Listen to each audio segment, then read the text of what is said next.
Hey guys, KC here, Caro Charo. Many of you may have seen my video on the Chatsworth Crossmoor Transit Camp where I had a go at the gift of the givers for not taking heed of the ratepayers' concerns. My argument was that this transit camp, if it did not get the buy-in from both parties, would be counterproductive in terms of fostering social cohesion between the blacks and the Indians who live side by side. I intimated that the impasse could lead to polarizing the two communities, which could lead to protests, which could lead to a riot, and possibly injuries and even death, God forbid, as both communities clash. Gift of the givers paid no heed to these concerns.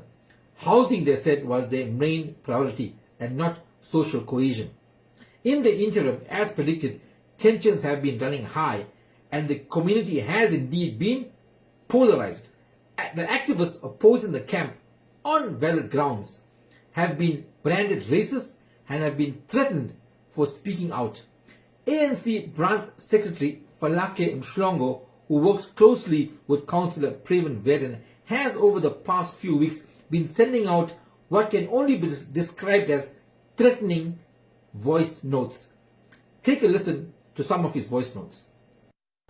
Yeah, guys, I'm sending this voice record again. I'm getting these messages. Those people who are failing to get the support in their ward and they're mobilizing people from other wards to come and march against the transit camp. I was very surprised to get the name of Visven Reddy, and he is advising people to get the people from other wards to come in our ward. We know all the leadership of those wards, and nobody will come and march in our ward because that one will give them hiding. We won't waste no time. They must come and march in our ward.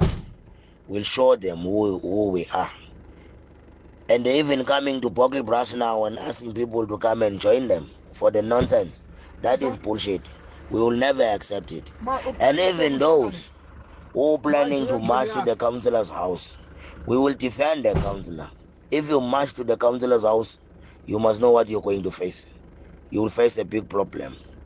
Because we don't know what is the reason for those monkeys who want to march to councillor's house. We will mobilize and march to your people's house as well. We will do the same thing. You must know when we're marching to your house what will happen. Do not provoke us. But if you march to the people's house, then you're provoking the people. So we will defend that. We will mobilize a march against your people and we will come to your house. So when we're coming to your house, you must know what will happen. Then from there you start crying. Please stop all the nonsense. People are so selfish and you're having a dirty heart, and you say people mustn't be a transit camp when they're living in a market so badly their stuff getting stolen. If they decide then to come and stop it, then they will see what is going to happen, because we cannot tolerate. They cannot call our Africans as criminals. We are not criminals. What I'm going to say here, we are appealing to them. They mustn't come to our area and say they're feeding our community, because that's what they're making us stupid. So I'm saying that because they don't like us as Africans. So we cannot tolerate this. These voice notes are, to say the least, threatening, inflammatory, and is polarizing the community. It's what we want the gift of the givers about. So we sent these voice notes to Imtiaz Suleiman. He responded with,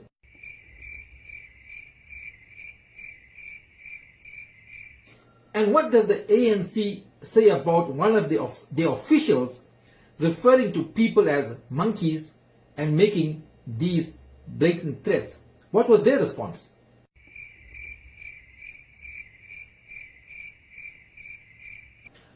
And then there's Councillor Preven Veden, who works closely with Mshlongo. What did he have to say?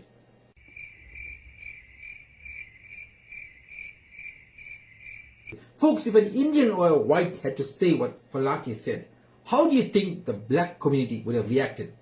Would they have just accepted it? No, of course. But he knows he can get away with it. Why?